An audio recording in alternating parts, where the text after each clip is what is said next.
defines. The opinions and views of the hosts and guests do not reflect those of the station.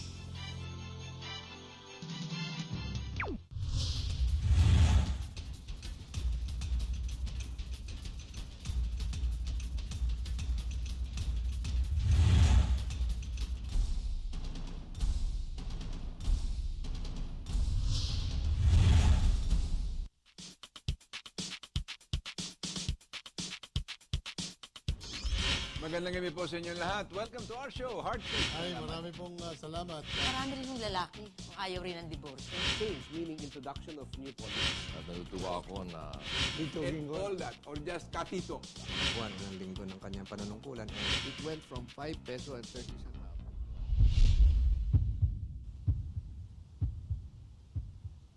Magandang gabi po sa inyong lahat. Welcome to our show, Heartbeat Live. I'm your host, Ray Orosa. We'll be together here for the next hour or so, probably a little bit less. We will be discussing a lot of issues that are confronting this nation. Mahalaga po para sa ating bansa. And I hope that you will stay tuned and listen to all these discussions because tonight, I have a very special guest, somebody that I respect a great deal. I respect his family, I respect his father, his grandfather, and the ninuno niya.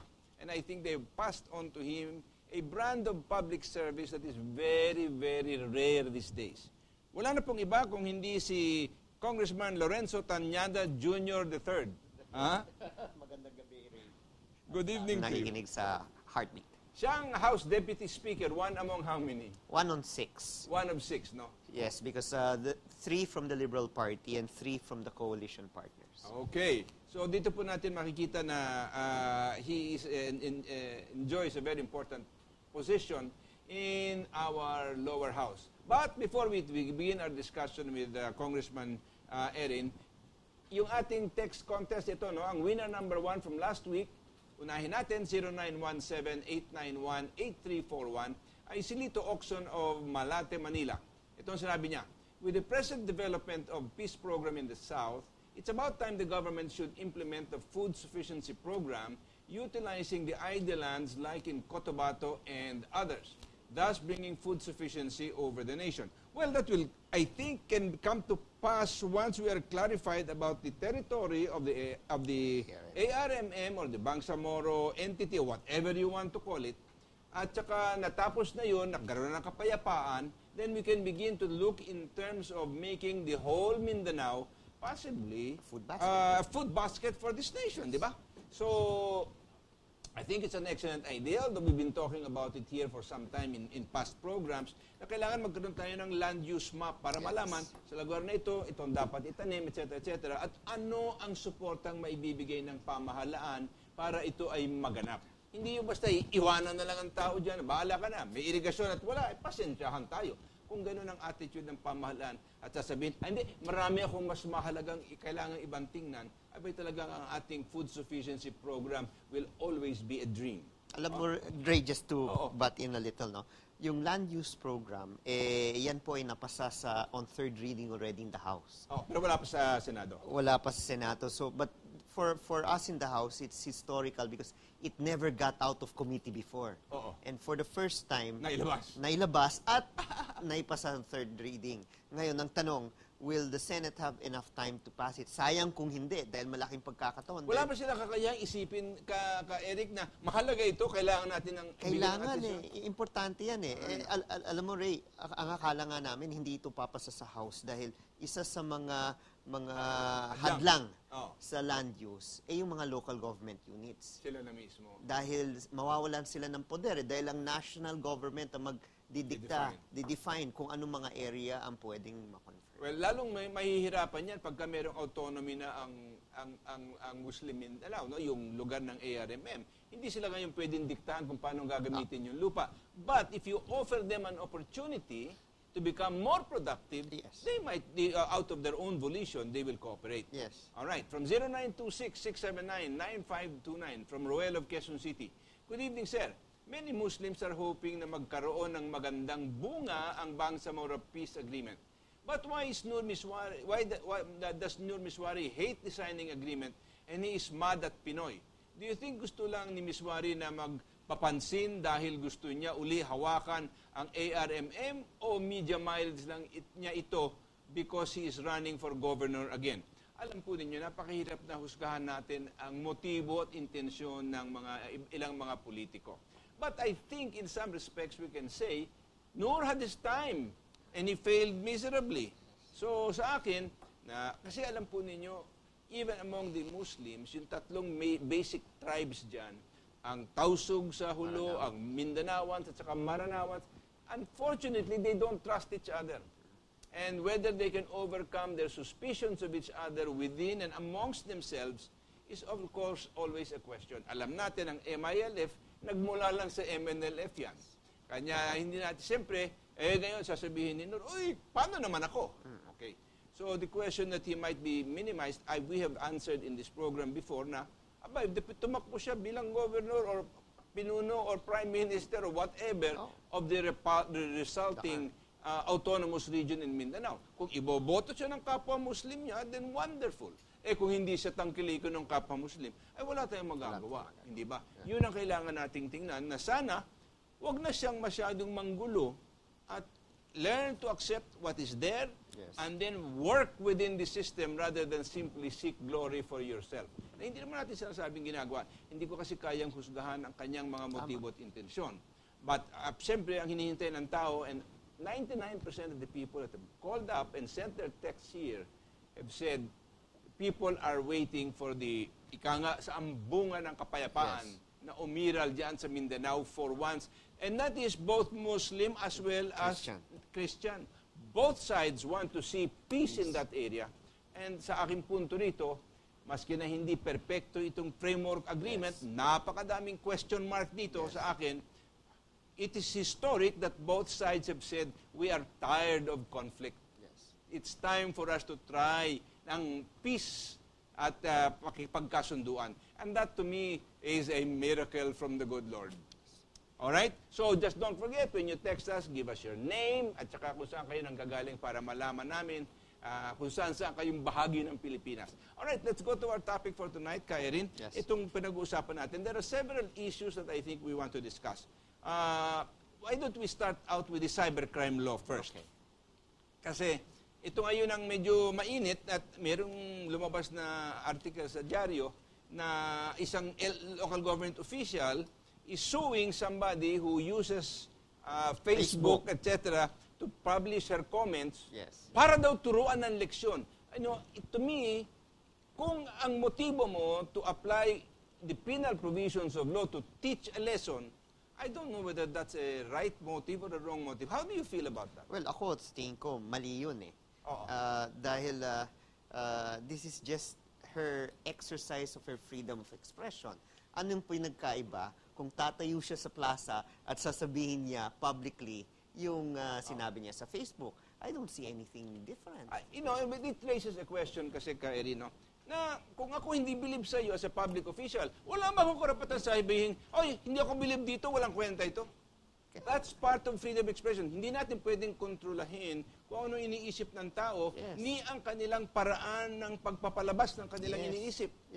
That's guaranteed in the Constitution. Now, why politicians are gonna have such thin skins, yun ang hindi ko maintindihan. Ano ba ang tingin mo doon? Bakit pa sila they love to be called honorable, but they fail to understand that they must earn it. Well, para sa akin nga nandyan ka sa politika, this is democracy in action. Accept whatever criticism, you might even learn from it. Tsaka kung akala mo hindi tama, di magpaliwanag ka. Tama. Pero yung sasabihin mo, ayun, gamitin ko ang kapangyarihan ko para poksain yon whoever disagrees, that's marks of a dictator. Kaya itong usapin tungkol sa cybercrime, Kare, maliwanag na ang Korte Suprema will really have to come out with a clear decision with regard to this. There are, I think, 15 petitions, if I'm not mistaken. At alam naman po natin sa paggawa ng isang batas, parati naman po may separability clause yan. Whatever is stricken down by the Supreme Court will not affect the other parts of the law. Just going back, itong cybercrime law kasi, nung ito'y nasa Kongreso, ang tawag dito was Data Privacy Act. It was not a cybercrime law.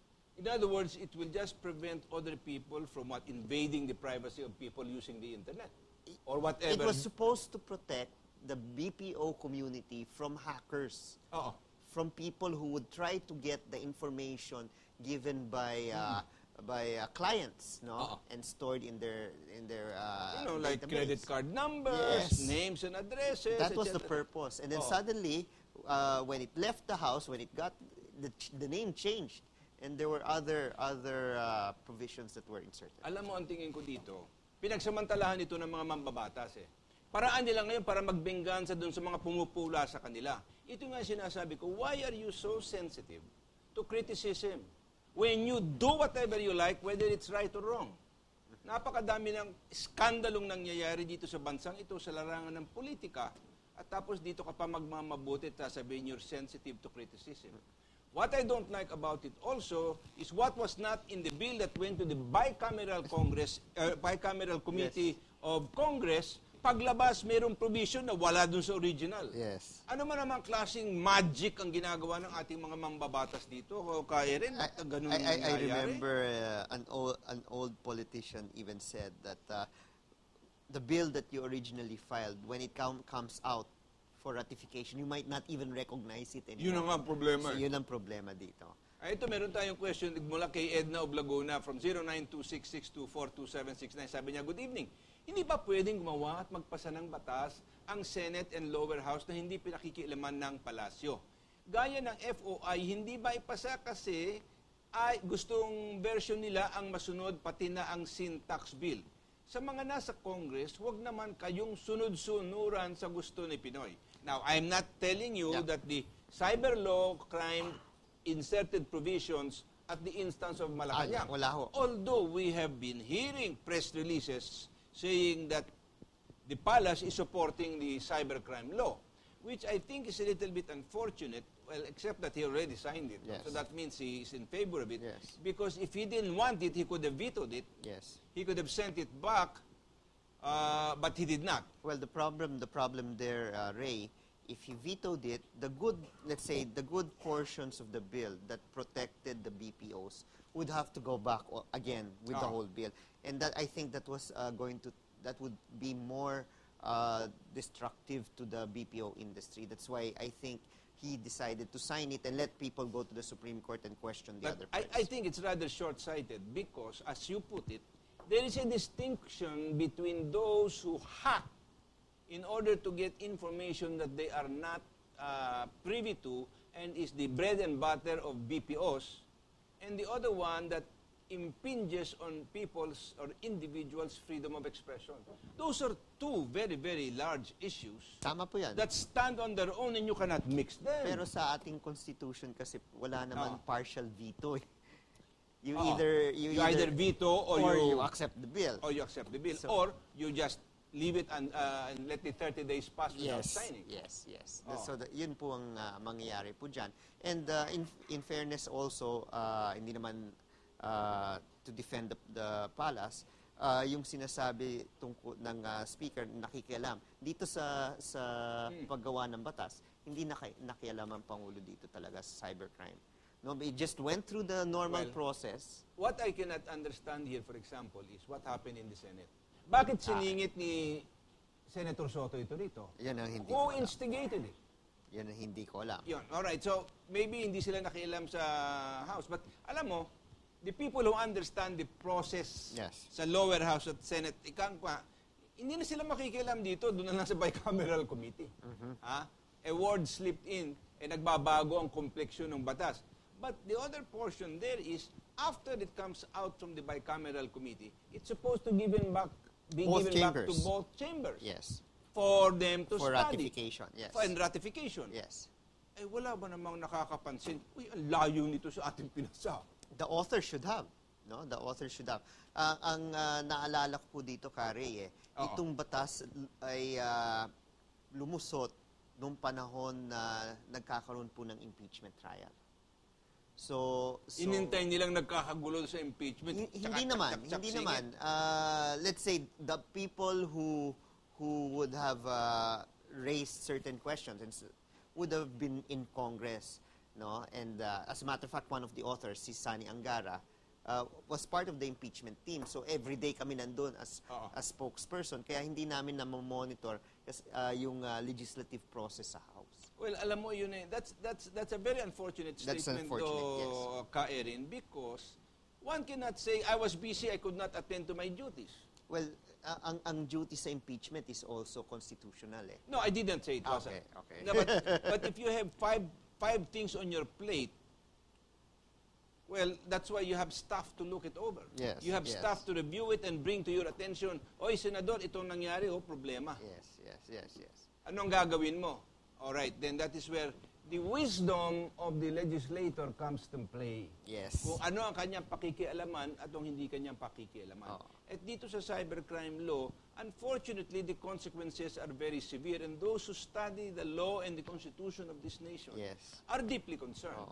And I think we have to share that concern, because any impingement on the freedom of expression can only lead to tyranny. Tama po yun. And dictatorship. Wala nang iba. And the general trend sa buong mundo po natin, i-decriminalize nga yung libel.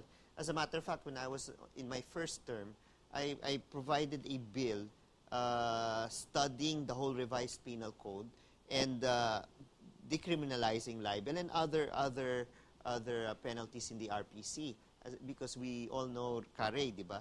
Yung RPC po natin circa 1930s. At yung mga fines po dyan, 500 pesos.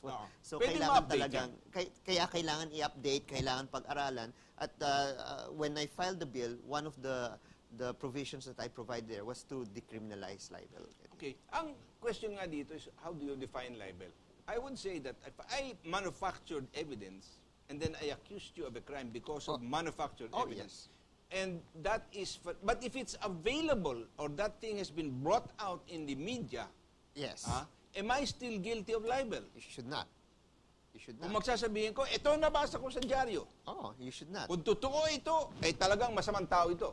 Ay, you cannot blame me for thinking that way. Yes. Kasi alam naman natin, ang lumalabas din sa dyaryo, minamanipulan ng lahat. Hindi natin alam kung kaninong panig. Kaninong panig. Kaninong panig ang pinapakinggan. Here's a question from Ed C. of Pasay, 0916-736-1553. Sabi niya, please explain kung bakit kailangan pa natin ang Freedom of Information Act. Gayong clearly stated naman sa Constitution natin ang freedom of expression. Alam mo, nakalagay kasi sa ating saligang batas, no? Article 3, Section 7, tungkol sa right to information, merong phrase dyan, as may be provided by law. Ayun. May recognition na karapatan ng tao yung kahit anong impormasyon sa gobyerno. Pero, meron rin pagkilala na meron pong ilang mga impormasyon na hindi dapat accessible ng tao. Okay. Ay, sinabi ni Ka-Erin, tama-tama yun, it's right on the nose. Alam po ninyo, and you've heard me say it here on the program, the state is entitled to certain secrets. That's why they classify information. That's why they provide clearance to people. Hanggang dito ka lang, hanggang dito ka lang, hanggang dito ka lang. Not everybody is entitled to all the information because that information can represent a danger to the lifestyle and to the minds of the people. So ito, tinatanggap din naman natin na kailangan meron. But when it comes to transactions, contracts and all of those things, that should be very clearly open. So ang freedom of information wants all of that. But many of the government executives don't want to show that to the people. Bakit? Magkakabistuhan. Ano ba sila sineswerte? Yun nga po. Kaya nga ito ang isa sa mga rason kung bakit sa tingin ko, no, nahihirapan umusa dito sa Kongreso. Ay, nako, that means that the motivations of the people in Congress who refuse to act on it are bad. Ayaw nila na magkabistuhan dito. In other words, they think, ang laki ng ginastos ko para makuha ko itong pwestong ito. Pagkatapos, papasiwalat ako kung kanino lang. Well, wala naman aamin yan eh. Of course, wala sa kanila aamin. Kasi pero alam natin ang pag-iisip nila. Alam naman natin, Ray, maliwanag naman na ang bawat opisyal ng ating bansa ay nanunumpa to uphold the Constitution. So nobody will say they are against the freedom of information. Kaya importante nga dito na yung taong bayan mismo ay makilahok, i-engage at kuan. Alam mo, nung huling programa pinag-usapan namin ito, nung nga nabanggit doon na ni Kwarto para makapag-committee meeting kayo, ayaw kang bigyan eh. Yun nga po eh. Dahil napag-usapan na namin ito na At si Speaker mismo nagsabi sa akin at inutusan si Congressman Ben. No, sinabi niya, Ben, gusto ko magkaroon ng hearing any day from October 15 hanggang October 17. The week before magsimula kami ng session after filing of certificates of candidacy, October 8, nagpalabas ng press release si Kong Ben na dahil wala ho siyang mahanap na kwarto, yung hearing for October is postponed. Alam ko na yun ay magiging rason. So, nung October 8, me and my staff went and searched for a room. No? And we were able to get a room. We were able to get the technician to run the mics. And ngayon, ang sinabi po ni Ben sa media, nung tinanong siya ng press, may kwarto na nahanap si Kong Erin, pwede na yung hearing. Ay, hindi. Kasalanan ni Kong Erin, hindi siya nakipag-coordinate sa akin. Bakit ako makikipag-coordinate? If I had no room, there's nothing to coordinate. Now that I have a room, I'm telling him, you can use the room. Ayaw ngayon niya, tinuturo na. Nagkakabistuhan dito ng motibo. Nagkakabistuhan dito na talagang nilalaro niya ang tao. Ayaw lang niyang aminin na ayaw niya ipagpatuloy. So sabihin, at least, natapos na yan. Makikita nga po natin sa November 13. I was surprised. Ben issued already the invitations for the hearing on November 13. So, we will see. Sabi ko nga kasi, ng FOI ngayon ay nasa ICU, nang hihingalo. Naghihingalo. Tanong ng ating mga kaibigan sa media, mapapasa pa ho ba ito? Sabi ko, ilabas muna natin sa ICU sa November 13. Alam po ninyo, kailangan ng taong bayan makialam din dito. Make your opinions and your voice heard by the people in Congress. Send a text, send a letter, call up your congressman and make them know that you are behind the Freedom of Information bill. As far as I'm concerned, personally, I think it's a bill that is so essential if we want to follow the matuwid na daan. Ngayon, kung hipokresiya lang yan, of course, that's another story. But I would like to think that the President is sincere about it. But this is the problem. Why is he silent about this, though he has given already endorsement in the past? In fairness to the President, Kare, January he came out openly. No, even if without mentioning it in the previous one, he came out openly for the freedom of information. As a matter of fact, after the first LEDAC in 2011, he created a study group that studied this and engaged us. And they recommended certain provisions or sections to enhance the bill. For example, yung usapin which you mentioned earlier, national defense, national security, nanggaling yung national security sa kanila. We know, of course, that is important for the survival of the state. Yung dinagdag rin po nila dito, yung usapin tungkol sa public mandatory disclosures of SALN in the websites of the offices. Nanggaling rin sa kanila yan.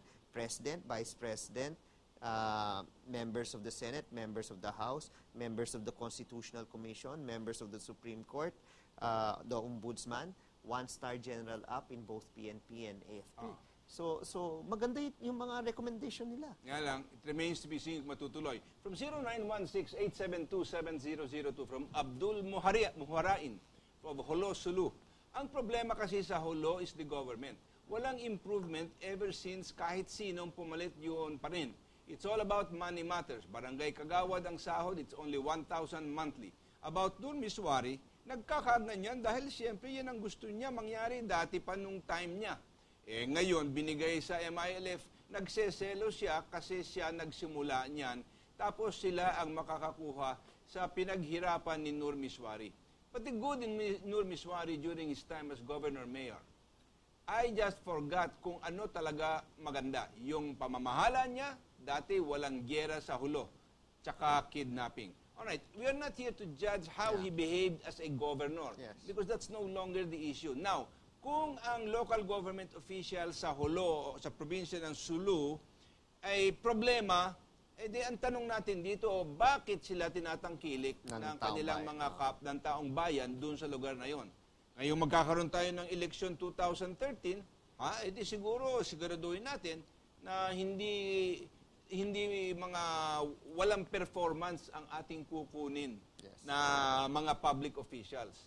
But all the other petty things and the jealousies, alam mo, sabi nga nila there are some things na hindi mo pwedeng ambisyonan ika nga parang provision or sa kamay ni Allah ang mangyayari doon. Kung hindi na ito ka sa iyo, ika nga nila, don't seek opportunity, let the opportunity seek you. Yes. So yun ang kailangan nating makita na ang ating ambition, kailangan sinusupil natin ng konti at hindi natin binibigyan ng pagkakataon na lumalabas sa bibig natin panggulo at mapagpahirap sa iba. Kasi pagka nagkagulo dyan, hindi natuloy yan, I hope he is thinking of what the possible consequences are. The statistics show that almost 150,000 people have died from the conflict in the last 40 years. Yes. That's a lot of That's a people. lot of people. And that's a loss to the nation, whether ang namatay ay Muslim o Kristiyano. Now, if we're gonna give peace a try, of course, we want everybody to be included, but if there are petty ambitions here, trying to get this or that, wait na lang for the time when you have to be voted on by the people. Yes. And you can stand as a candidate if you desire. Yes. Hindi ba? And present your better idea if it's such Kung a meron better kang mas idea. magaling na ideya, hindi ba? Ay, nako, bago natin sagutin ang susunod na text sa atin dito, meron tayo pong ilang paalala. Huwag po kayong mawawala. We'll be right back.